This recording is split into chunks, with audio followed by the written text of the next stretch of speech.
Hello, students. I am Josephine Kiremi Daktari, and today we are going to look at chapter 3 of the proposal writing skills. I am a lecturer in the School of Education, teaching research methodology and research proposal writing skills. Our today's topic is on research design, population, and the sampling techniques. As you all know that you have been looking at this unit from the beginning of the semester, and today we are looking at chapter 3, which is very key in proposal writing skills. And as you look at what we'll be dealing with today, the design, the participants or the population, and the sampling techniques will be our key areas that you are going to tackle this particular time. And to begin with, we need to understand that when you are writing a proposal, being an intention that you want to present to the supervisor to be able to give you an okay to go out in the field and collect data, you find that proposal writing and the concept papers are always written in future tense because this is a plan. While on the other hand, we find that a research project is written in past tense. So that is a point to note, so that when you'll be doing your proposal, you'll not make a mistake in what tense to use at what particular time. A research design, we need to know what is it all about. Because you find that looking at the figure, the diagram we have here, we have to put parts together to be able to come up with a very authentic document. So all these components of the proposal are put together through the design, which we call a structure or a framework that guides you on how to consolidate the various parts of your proposal. We can say that a research design is the overall strategy that you choose to be able to consolidate all the components of the research in a coherent and a logical way. So we say that the research design determines, or the problem of your research is what you will be able to determine or to help you to be able to come up with the right research design. It is still, you can define it as the actual structure or the framework that indicates the time frame that is in which data will be collected. It also indicates when the intervention will be implemented. And lastly, how many groups will be involved in this research.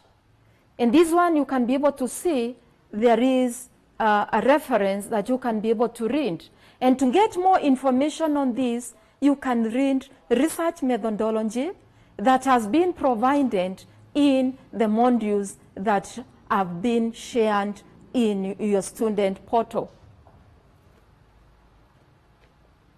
When you look at the participants as the second bit of our chapter 3, in other terms, we can refer to it as a population. Because in research, participants are very key, because these are the people or the respondents that you are going to use to be able to get the data that will help you to be able to do the analysis and be able to give us, or the audience will be able to give them the results or the findings. So in this case, we find that we have the target population. The target population is that all total of people that you intend to generalize the results on. Because the moment you think of a topic, like for example, if I gave a topic on the influence of school dynamics on academic performance in secondary schools in Kiambu County. In our case here, our participants will be the secondary schools. And in this case, we have several people that we are going to interact with so that they can be able to give us the right information that is required as per the problem that you want to tackle in Kiambu County. So you have the target population, which is the Kiambu County. Out of this target population, we need to get a sample. And the sample here, we are saying it will be drawn from the bigger population.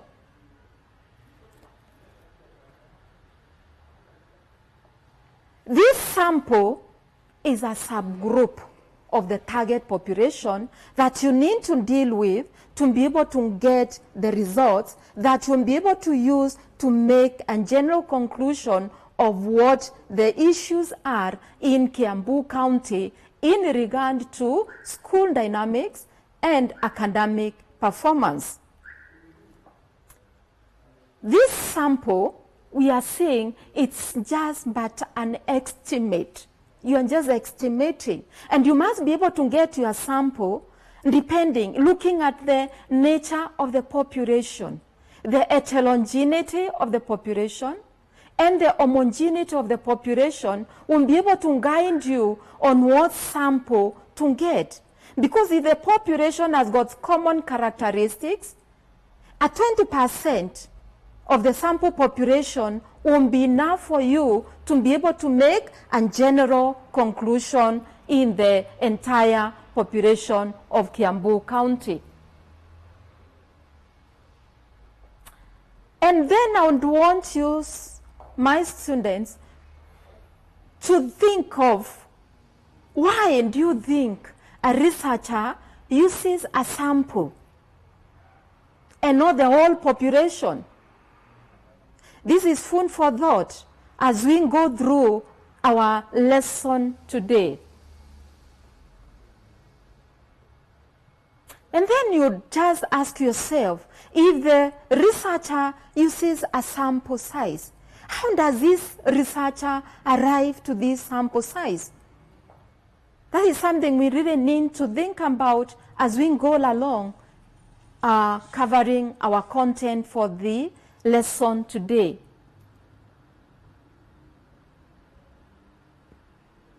There are two important factors that you need to consider during the sampling design. Because for you to get the sample, you must do some sampling out of the whole population. And the two factors that you need to really think about in this case is you need to select the right data. To have it selected scientifically so that it can be a good representation of the total population or the target population. The second thing you need to consider is select the adequate number of the right data. Do you have the right percentage of the sample that will be a total representation of the target population?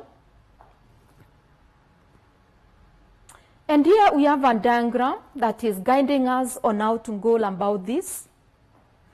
We have to define the population first. That's what I said, it is the total, all population of Kiambu County as the example that I gave. Then you need to be able to determine the sampling frame.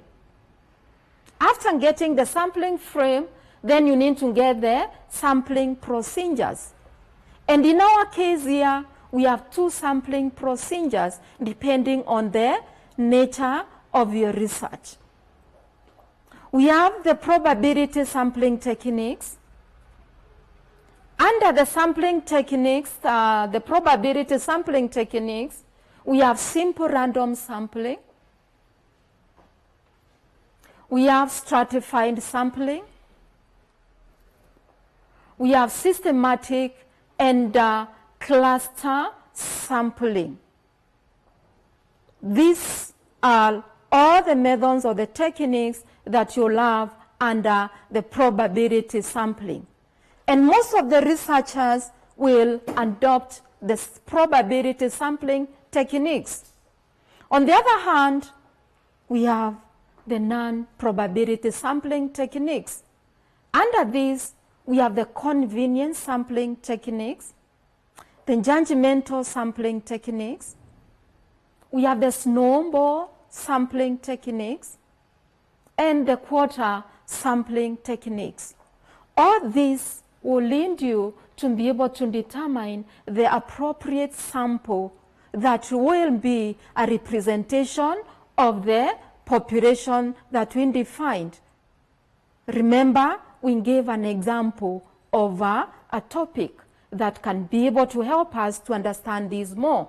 So the Kiambu County is a population. But out of that, we want to sample some schools that will now be our sample size. And this will now execute. You can now execute the sampling design. Another example is there of how you can be able to draw a sample size. You have got the population. That is the unobserved population statistics. Out of that, you get a sample following the guidelines that I've already given you. So you get your sample here, and this is now what gives you the sample statistic. And it is from this that you're going to get the findings, then you'll be able to analyze your results to be able to infer to the bigger population. So that's why I said you make general conclusions to the study after having studied the sample size that you have picked. Still another example to understand more about what a sample, or how you can be able to drive a sample from the bigger population. In this example here, you can see we have the bigger population that is taking the bigger circle. And then the smaller circle is what is our sample. And you want to make sure that you get this sample very well, because it is the one that will tell you what is it all about this bigger population that is in the big circle. So you look at here and find these are examples. And you are giving examples like all radiolists. And then when you come to the sample of this, you're getting this sample or a small section of these specialists in that kind of the hospital. We're also looking at the adult educators in all schools of education. That is a bigger population. When you come to the sample, this is where you are talking adult educators in 5 schools of education in Midwest. This is an example we are giving. So you get a portion out of the bigger population that will be able to represent the bigger population. There are several examples in that.